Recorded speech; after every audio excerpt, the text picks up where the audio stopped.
of time. We wouldn't make everyone unload this market if we say a city is 50% owned by foreign companies to unload the market and suddenly plummet the market and ruin altogether. Of course, and panel of experts will determine what is the ideal way in which you will phase this out and make sure that then it's reclaimed by national ownership. So this does not apply to, in other words, to property in the very neoclassical sense. Now for companies, of course, if they want to operate within countries, they can still rent office spaces and all those things, lease these spaces. So at least in terms of operations, and that whole debate about private capital being able to operate in the countries, that should not be a debate. But if you really want to contend that, yes, please. Given that it says land and property, surely you're also talking about valuable assets? No, land is the very plot of land. The property is the house there. So they cannot own the house in and of itself. I don't know if you're referring to items within the house. When we refer to machines, I don't think that's part of the debate. So now some contextualization. Why is this necessary? Well, within the context of hypercapitalism and financial capitalism, we experience the great injustices and the social instability that is caused by the rapid and enormous influx of speculative capital that attempts to profit from the irrational exuberance of profit making. And we'll see this is in particular so in areas that are urbanizing, that have a great potential for development in developing countries and BRICS countries. These countries that are generally urbanizing to a very great extent that will be the future metropolises or financial hubs or whatever hubs. And this has occurred to a very great extent within the context of China. I think within China, that is exactly what they've done. They've said that if you're not a national, if you're not direct owned property in the country, that's in virtue of which we have interpreted the motion in cities. So within China, we see that there's a lot of speculative capital going to Shanghai and Beijing, and within these areas, big national companies have over multiple decades, due to liberalization, went into the country, bought up all apartments and land, a lot of land, basically, and it has made the housing prices become so high that ordinary citizens are simply no longer able to live within those cities. So these cities become enclaves or regional enclaves or city enclaves in which only rich people are living. This is fundamentally an issue because we want to fundamentally argue that land and that geographical enclosed space should primarily be designated to its citizens. And that will be the first argument within the debate, and that is a second argument. First, I'm going to talk about the mechanisms through which it happens, speculation, and why this particularly pertains to transnational capital. Besides the fact that it is a matter of fact, I'll explain how it happens. Then second of all, why nationals first. So why the state has a duty, first of all, to do this, and second of all, why or in which way it matters for the state to at least protect land and real estate property, because it means a lot to people more generally. So now going to the argument about speculation and why those housing prices, which has increased rapidly, which has led to real estate market bubbles, all these things are directly tied to financial and speculative capital because of the specific dynamics that it involves. We say financial and speculative capital has a tendency to buy up property on real estate over the many last years. And this is because there's a great growth potential and the possibility of creating capital gains. That is that over a specific fixed amount of periods, the primary asset that has grown a lot, asset referring to real estate assets, that has grown a lot in value consistently over the last few decades, especially in these emerging economies, is real estate. And that's been a very solid investment. And that's what we experienced, that is this herd effect or irrational exuberance among financial capital to keep buying up housing and land, such that prices keep going up and up and up. And this, first of all, is fundamentally an issue, the speculation for the economy in and of itself, because it leads to a bloated economy insofar as this irrational exuberance and this belief that is keeping on increase. So the idea behind the bubble is that when company or capital has a general idea about this market will keep growing and people will keep buying, just like the current case with Bitcoin, where there's an unending belief or trust that it will keep growing in value, and then eventually it bursts up in a bubble. Speculation is that it is not responsive to the fundamentals of the actual value of those properties. It is really based on the idea that if you speculate, you can make more short-term or medium-term gains by hoping that people will keep buying, and that is why these bubbles occur. So on the first primary level, speculation, which occurs, is bad for the national economy or the housing market, more generally speaking, because that it will create these bubble tendencies. And second of all, we also see that as a result of these high prices, a lot of those people, those urban people, or those people who live in rural areas, don't have the means or financial means anymore to live in those areas at all. In any ways, we see that particularly in the case of China, that because housing prices have become too high, it's simply not possible for those rural migrants to have any sense of social mobility to move into the main cities. That either means A, that they cannot really be attached to a specific space, so they often live in communal spaces. You know, people, migrant workers who work in Shanghai, they have to live in shared spaces where 20 people, 30 people live because that they have no means to actually own their own housing. That also means that a family cannot permanently move to those areas. And that also means that they cannot really detect identities, and family structures are broken down because of these particular structures. And all in all, the lack of housing structures or housing availability to nationals in those countries is a problematic tendency. Because it matters a lot to it. Now going to principal argument, why national first and why the state should care about space and land. So the nation state and its geographic territory is designated above all to its people, and that's because the state is based on an imagined community in which we have a shared claim of a geographically enclosed space that we mutually, as citizens, shape as a society. So identities are time-bound and space-bound phenomena that are only articulated when it is enshrined in specific physical space, such as historical artifacts, spaces, areas, and whatnot. And similarly speaking, as an individual, we attach identity and life to their specific spaces.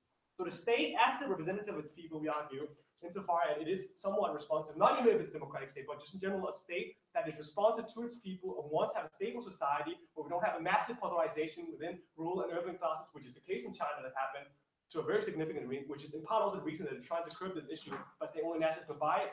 That issue is that they want to represent to the interest of the people. And insofar people, they attach identity to those areas. And insofar as it means a lot to those people to have these livelihoods and those increased social mobility by being able to systematically move to those cities, we see then that fundamentally the state has first of all a duty to do this, and second of all, why the state, why land and real estate is a matter of concern. So we prove these two things just to summarize why land and real estate matters, and second of all, why the state has a duty to be involved in this. For all these reasons, I beg you to propose.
to be clear, this debate must only be judged on the value of harms versus benefits, right? Whether it's something, and that includes obviously principal harms and principal benefits. But in the end, it doesn't matter what problem we're trying to solve. But if we're solving more problems than we're causing, then that's fine. I think that's probably what the debate is about, right? Before I get into my argument, let's try and sum up the debates that happened so far in the classes that we've had. Firstly, talking about principles. Secondly, talking about some economy, and lastly, talking about for the people. So firstly, principle. Okay, the opening opposition gives us a principle talking about basically like how people are born with lottery of birth. They should have the ability to move around as they want because they don't decide where they live. Well, first of all, sure, the arbitrariness of being born somewhere means that you should have that you don't decide over it, but you don't decide over anything in your life literally, right? So what that means is there's still difficulties involved, even in the current system where you can buy property in different lands. There's still difficulties involved, right? It's still a very, very high barrier of entrance to be able to buy property in another land because you'll probably have to have a property in your own land as well because you don't have citizenship, so you can't be there forever, right? So that's a very high barrier of entrance, and as the PY suggests, it's probably the same people that will be able to do it in both scenarios. If they want to move, in our model, they just have to go through a slightly lengthy process of becoming a citizen, but we think that that has an added benefit of them being more invested in the country and not just leaving houses vacant, because they have to be there. They have to be in the country and be an active participating member of society, right?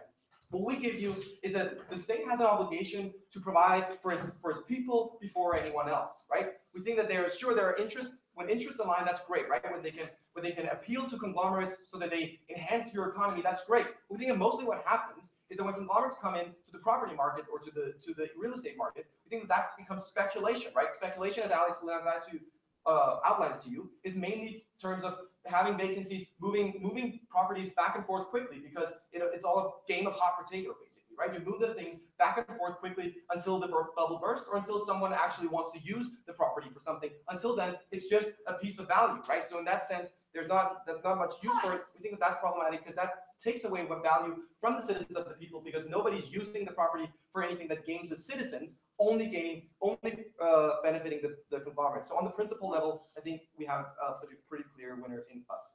All right. Secondly, talking about some economy thing, basically speculation. So Alex gives you like analysis on how real estate is uniquely vulnerable to speculation and has unique harms that comes from the fact that they're vacant, right? That means that they have much less value than what they would have alternatively, right? There's a difference from real estate and stocks, where stocks, they don't have physical value of physical properties, but real estate has a physical property and has a physical purpose that they aren't fulfilling when they're being speculated around, right? Secondly, he talks about bloated economy bubble. I'm not good at economy, so I'm going to leave it with him, right? But I think that basically what it comes down to is that speculation is specifically problematic when it comes to real estate, as I already explained, right?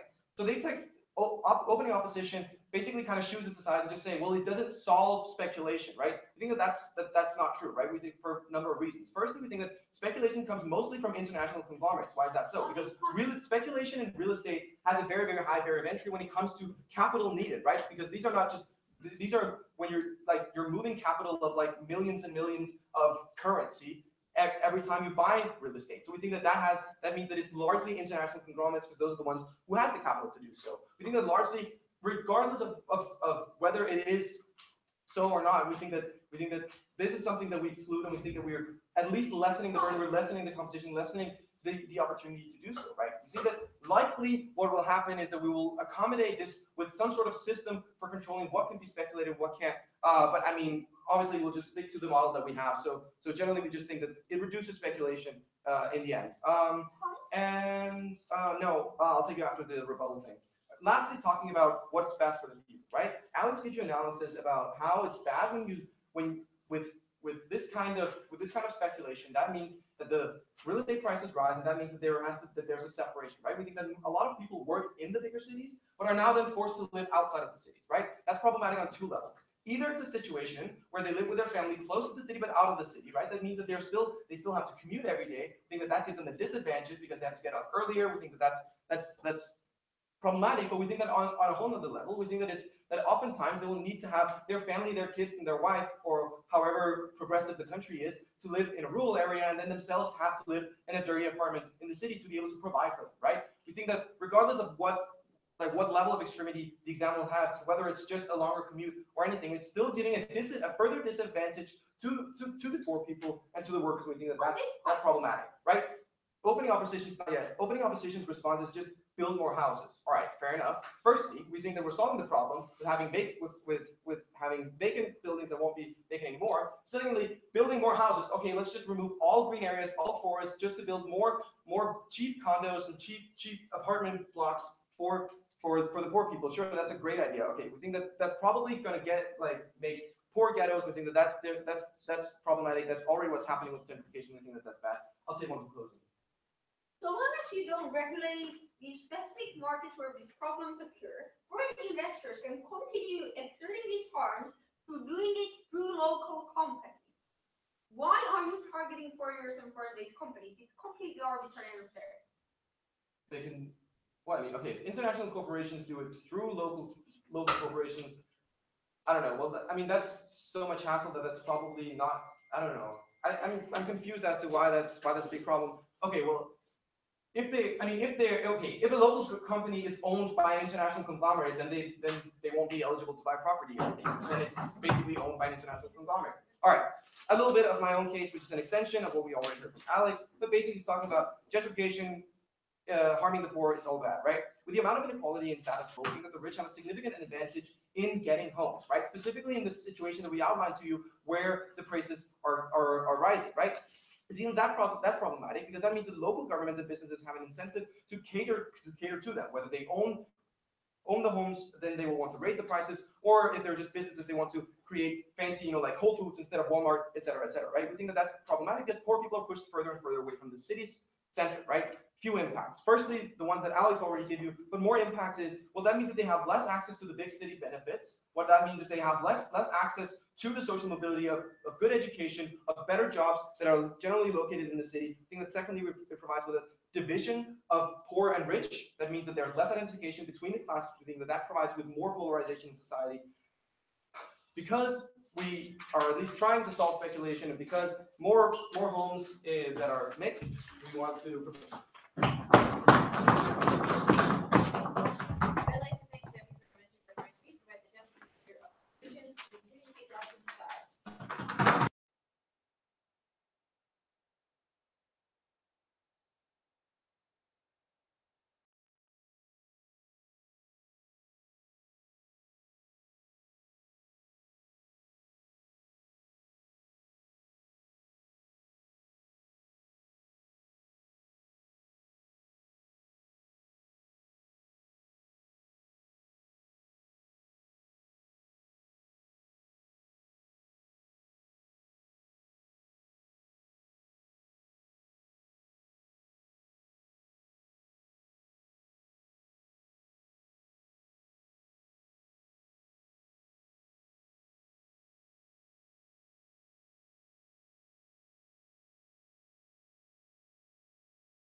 in the member of opposition speech, I would like to prove you three things. First, why we don't like multinational corporations. We agree with the opposition that their present probably will be diminished, and we actually like it because one, there are a lot of inherent problems that come with foreign-owned corporations. Second, why our home industry is going to flourish and to develop much better. And third, why we want and we need a different structure of capital, especially in developing states. But first, a point of extraneous rebuttal. We believe that the whole principle thing is kind of not standing, because we believe that the state has primarily the duty to protect its ability to function properly. We believe that this duty to protect to function properly is falling down when you think about the implications of foreign capital ruining the lives and economic standards of people living there, right? We also believe that this principle is set by the sole fact that we are not allowing people to vote, right? If you're a foreigner, you can't vote. Your rights are somehow limited. You can't vote because we believe that it is destroying our way of our state to function properly. And if we believe our political system is going to be harmed and we need some actions, we also believe we can limit the foreign capital ownership because it is going to destroy our economical structure. So we believe that the precedent is set and we are just following it. And second of all, about owning is being such an important human right and so on. We believe that it is not unlimited, right? Because you have financial barriers for our states to build like all the houses you want. And second of all, every house is not valuable, right? You have to have space. If the house is built like in an area where there is nothing, it is not going to be valuable. So what does it entail? It entails that if you want to give to someone, you have to take from someone, right? And everybody can't have valuable homes, right? So when somebody owns a flat, it means that other people do not. And we believe that, especially under the principle of the economic harm, it's going to, it doesn't stand. But first, of course, we agree with the opposition. Multinational corporations are probably going to be harmed, right? They don't have this certainty feature. They don't have this value appreciation feature that is making to work to make them be more profitable in this state. And also, in today's economy, edges are really subtle, right? Minimal differences make you to be competitive or not. If you're actually going to be having to pay high rent, if you can be able to own your own plants, your own production centers, you're probably going to be greatly diminish your presence in those countries. Why do we believe it is good for those companies to have a limited presence in our states? We believe that there are two inherent problems that we get with foreign companies, right? First of all, we have a problem with taxes, right? We have a problem that mostly we just cannot tax them because the accountability is so low, right? Because they have quarters in the Bahamas, they have some headquarters here, some headquarters there. Like nobody knows who actually owns them. There's a lot of big problems with collecting it.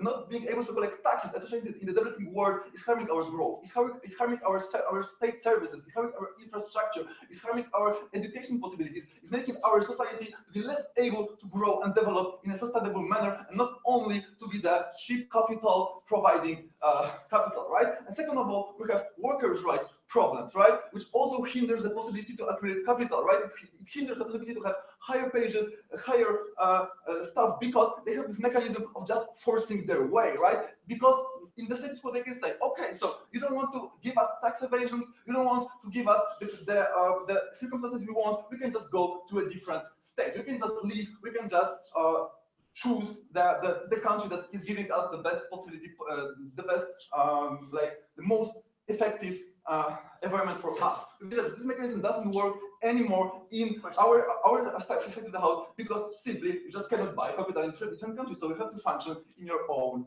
state. So we believe that those inherent problems are basically going away. So we believe that how our home industry is going to develop, not how most home industries are failing. They are failing when you are actually opening the borders, when you're actually having this free market competition, when actually those big companies that have the scale advantage, that has the dumping possibilities, that has the accumulated capitals, comes in and actually pushes our home companies outside of the market. We believe that it is actually very harmful because of those things that doesn't give us control over those companies, right? And second of all, we believe that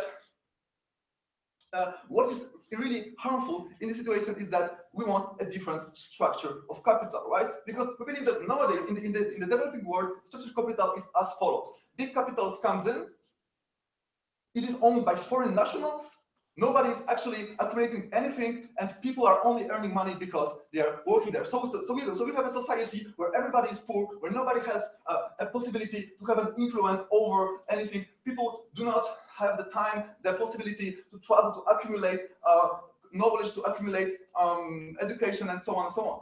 We want a society that has that is much more equal, right? So what is going to happen on our side of the house, right? When we won't have those big companies that are having all the market share, we'll have just we'll have more companies having less market share, right? And owned by our people. Right? So more companies having less market share means that more people are going to actually acquire capital, more people are actually going to be able to take this step in our society, right? So we are actually having as a society with a stronger middle class, with stronger people who might actually have an influence over the political system. Yes, I'll take closing. Buy those factory lands in Bangladesh. It subcontracts them from local companies that own those factories and that land. Multinationals can afford rent. None of that changes on your side. Yeah, but it doesn't change on your side, right? So what do we get is a much more likely possibility to have at least kind of a number of those companies being limited, right? Of course, there are some branches that are going to function, right? But what do we want is we want less companies functioning in this way, right? So actually, what we believe is not that we are just going to be isolated island, right? Because we can still have action of ideas. We're still living in a globalized world. Like we still have internet, we still have know-how, we still have education, studies, and free trade going on. So still, our companies will have to be competitive in some way. Still, there will be some rivalization, and still there will be some of those, safeguards, mechanical safeguards to make our companies be competitive, right? But what we are actually eliminating is the harshest pathologies, right? Is the harshest just strategies of those companies being able to enforce. In your state of the house, H&M is able to say to stop to Bangladesh. Guys, if you don't apply to what we do, we're not going to go to a different state, right? On our side of the house, at least you have to stay with the rules that a state is presenting to you. Thank you. I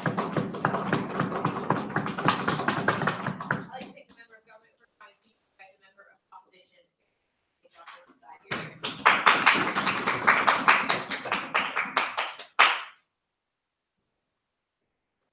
You want to be screened or prefer not to?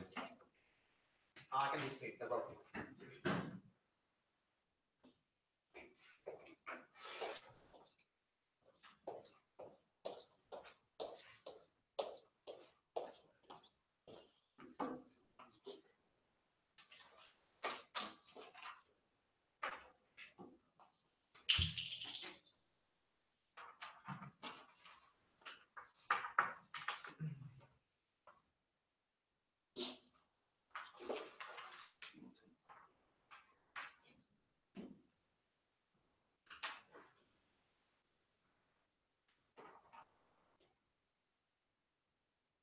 You ready? Panel, in closing up today, we're going to bring you some ideas why this harms specifically immigration and multiculturalism and why we think that's bad. Secondly, we're going to talk about why this specifically harms foreign investment in fields where we think it's most important in providing infrastructure of poor countries and so forth. And also tackling like the OG while doing so. First of all, some couple of responses to the CG case that we get. Look, first of all, they say that like we're going to somehow magically limit multinationals and be able to regulate them in somehow new way. We don't think they really provide us with any analysis for this. However, we think that like normally the way how the multinationals are able to avoid tax is based on like complex financial structures based on loans, and it is very, very unlikely that just them not being allowed to own buildings in our country means that they wouldn't be able to do so. We think it's actually more likely that they would be able to do so because now everything they do would be based on like complex contracts of lease agreements instead of them actually physically owning something. At least under our side of the house, we can tax the multinationals for the property tax, which is a significant amount of governmental income in many countries. Under your side of the house, that's most likely impossible because they can also hide that ownership. Secondly, they then claim that it's somehow very great that we have like no international competition. We think this is just weird. We think that like it results in lack of like productivity in isolation, like North Korea scenario, if you really believe that's going to take place, but we don't really. We think already opening government agrees that lease contracts are a possibility that you can use in this debate, and that means essentially we don't think the actions of multinationals are in any way limited by the motion when it comes to actually building things that they wish to actually expanding in Western world. We think it affects investment elsewhere, but that's what I'm going to come back to. But that is an entirely different thing. Opening. demanding citizenship or having their main seat in the nation inherently means a clear link to and interest in the country itself, meaning that they're more responsible owners of the property and have an interest in actually using the property. Sure. I'm going to come back to this, but I do not think that for you to own a house, you need to have a specific interest in the country. I think anyone who owns a house has a specific interest in upkeeping that building in a way so that you don't lose the value of that building. We think that's generally enough for you as a person or as a corporation. You want to protect your property, and that will result in you protecting the country. So why do we then think, in general, that foreigners should be allowed to own something and invest in general? Or has basically this answer that the state I don't have a right for in any way to actually provide any preferences to the nationals or whatever. We don't think that this is really satisfactory in terms of answering the OG analysis on there being some specific benefits to locals, whereby the locals get more benefit from owning something than foreigners do. We know that foreigners already have limited rights in many cases, and we need to probably specifically define why that should not be the case here. Look, we think very importantly, oftentimes the places where dual citizenship is not possible are like countries from the developing world. Countries like China and India and so forth, who you do not permit you to become a citizen of another country. We think generally what this means is that there are added barriers and disengagement for you to move to another country and to remain there, meaning added barriers to improving your social standing and improving your life and social mobility in general. We think often moving works in steps. You go to a country to work and study, and then you think whether you settle there or in another country specifically. And we think at the stage when you're looking for settling, things like your own community, your ability to practice your religion and so on matter. And we think at the stage when you're, for example, as a Muslim person, a racist Western nation, unable to buy land for you to build your mosque on, at the stage that you can, as a Jew, buy land in Asia, where you would be able to have a shop that would sell like food that you can actually eat, it makes it far less likely for you to be able to meaningfully stay in those countries.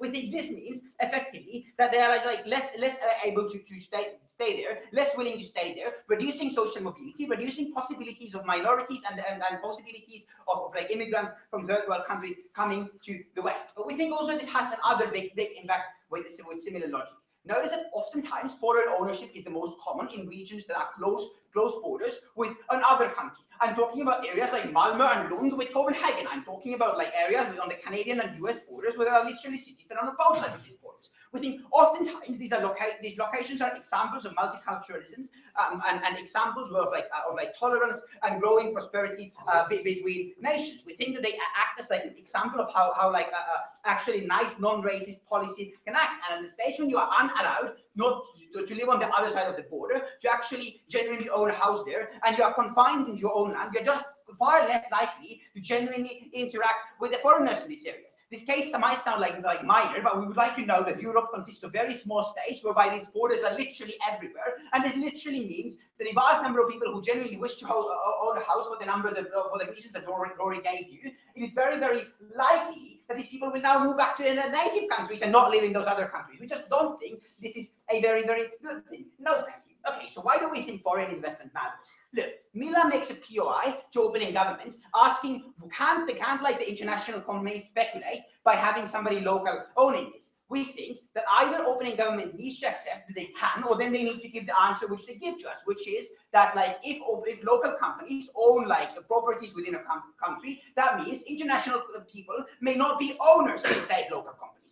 What this effectively means that, for example, in any nation where any company in the stock exchange may not even partially under side government be owned by international investors. What it effectively means is that in vast majority of cases in Europe, for example, 80% of corporations would immediately have to be sold for legal reasons, because no international US or Chinese investor can own even a part of any company that has anything in the country. We think this probably crashes the stock market, but also it's probably harmful in other ways. We think, for example, oftentimes you don't have any investment in local property at the stage when even your local corporations cannot literally invest in local buildings, because that bans them from having any international owners or any international capital for any larger projects they do. We think that essentially means that if they want to eliminate speculation inside opening government, they will also need to eliminate a large part of the economy. Where we think that this matters the most is in cases of the developing world. It might be that in London, housing prices go up, and in a few other places because of foreign investment. But we think in majority of the cases, it actually means that there are genuine buildings instead of slums. We think cities in India are often built with Arab money. We think Africa has a lot of development projects whereby we are actually building houses for them. At the stage when we cannot own them, it makes far less likely that we would be willing to do that. We think specifically in infrastructure and energy sectors, where the company building the stuff wants to own it because the things such as nuclear power plant contains specific information that you want to keep secret to you because it's important for your business. You're very unlikely to be willing to just build it and lease it to others or let anyone else build it. Meaning that there will be a huge decrease in the amount of foreign investment in terms of infrastructure, in terms of buildings, and so forth to the third world. When they lack capital themselves, they're unable to build these things. Essentially, we're trapping them into poverty forever. Great job, Prop. Thank you so much. Good to your pros.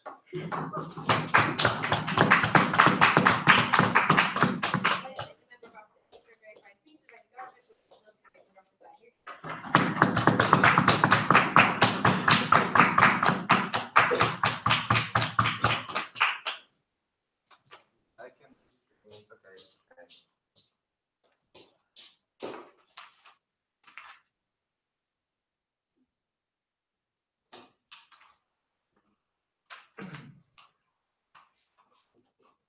So let's go all both of our positions. Firstly, let's talk about the citizenship and getting in harder. We believe that's probably a good thing. That means you probably invest in the society. Probably you are willing to actually engage with the society. So if citizenship is harder to acquire, probably that's good. We believe that's varied from country to country, and we believe that from any country of the world, half of it, or at least half of it, are some kind of liberal. That means if you are a minority, you don't have that much of a problem when it comes to that. But secondly, and the second comment, and well, those people will never migrate because they cannot buy property. Probably they can rent it, and we believe that's better, much more better thing to do. Because for example, in Poland, lots of people from economic migrants from Middle East came to Poland and saw that Poland isn't that great. In the moment in which they would buy this investment, probably that would, they would have to persist in one neighborhood in which they don't feel comfortable. On our side of the house, we are saying just rent it, get to know how neighborhood is, how they are working, basically how the community works, in order for you to change that for the future and be more mobile. We believe that basically those migrants are mobile on our side of the house. Also, first of all, have a ridiculous idea about minorities are actually owning some properties in certain states. It's limited in certain is not. We believe that that's partly okay. If you are a minority and you want to buy a property in the state in which minorities' rights are harmed, we believe that's probably dumb idea and we should ban it. Probably you should buy property in country in which you can actually move in and actually own this property with full respect to the with law respecting you and so on and so on. Also, what's the principle that we are giving? We believe that basically what we want to have is state functioning at the best as is possible. That means that we are not closing to foreigners and so on. We believe that basically we cannot eradicate people from their housing. We cannot prioritize foreign investments in order to actually give up rights of our citizens. Because basically what happens on opposition is if states accumulates some kind of housing in which it can be redistributed or will be forced to redistribute it, we believe that it's far more better on our side of the house because state will be forced to in order to not keep empty spaces and make them useful and so on and so on. On their side of the house, foreign capitals comes in, people who have a lot of money, because you have to have shitload of money to actually get to the lawyers how to buy your property outside of your country. You have to have a lot of know-how and a lot of knowledge that probably it takes a lot of capital that you have in order to buy this. So we believe that those people are not the people we actually particularly care about. But what's the factual thing that we are bringing to this debate and why is the most valid contribution?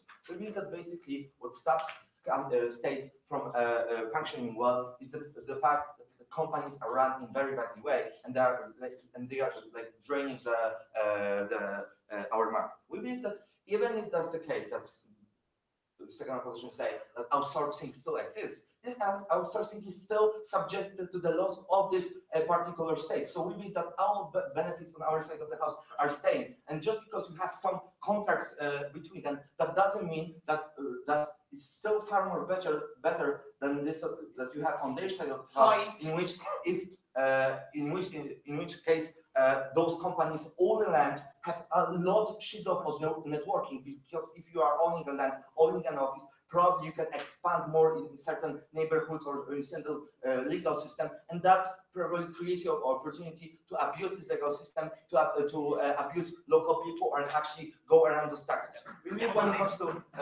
to that, what we are bringing here to you, basically those taxes, because they are very important stuff, right? This lost opportunity for the things that could happen to those citizens, probably the most poor citizens, probably those who need the most help, because that's how the welfare is redistributed. We believe that basically this is never happening on their side of the house. When companies have this much of networking in a certain state, that means that they never will be like willingly paying taxes, because they know that they want to acquire as much capital as it is possible in order for them to be rich. I'm not taking QI, I'll take it in a second. So basically, if they want to accumulate as much capital as it is possible, so they will never pay taxes on their own will, and they will like in every single instance they will seek for the chance to actually omit that. Yes. Are multinational corporations more or less flighty or short-term in providing taxable employment when they have a long-term investment in land and factories, or when they are leasing and could leave it anyway? Okay, whatever. So we basically believe that when you have corporations getting long-term in those investments and actually going there, this is not changing anything, because those companies still don't have any interest to invest in that, basically then drain out of those workers. Because why corporations go there in the first place? Because they know they can drain like the least like people who don't have any jobs and whatsoever, and so on and so on. So they know they can acquire like cool and fast capital from there, not giving anything from them. So also was the thing that was never also responding to how you actually changing the dynamics when it comes to worker rights and rights of the people. We believe that they have to increase. In which if you don't have this most competitive company on your market that can actually stand standard, and even if you have outsourcing, still this outsourcing have to be subjected to the some kind of law, right? Because if you are cutting this link in which like those outsourcing are not under umbrella of multinational corporations, but they are like separate entity, that means that probably they have to provide for the obedience of the law. We believe that's far more better than they are proposing, because we get more people actually acquiring some capital from themselves and actually be better off when on their side of the house. It will never happen, because probably those companies will never actually strive for having this workers' rights, because this simply doesn't lie in their interest. So in the end, we don't believe that there's a special place for these foreigners. We believe that if you want to be like part of the state, you have to earn it. You have to actually make something for the society. We believe that's perfect justification for our principle. Thank you.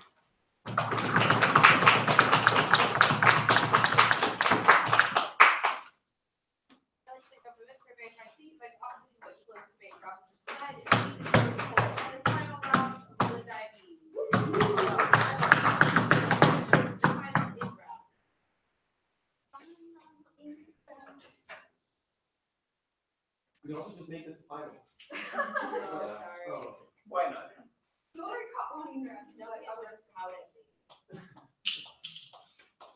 I'd rather not be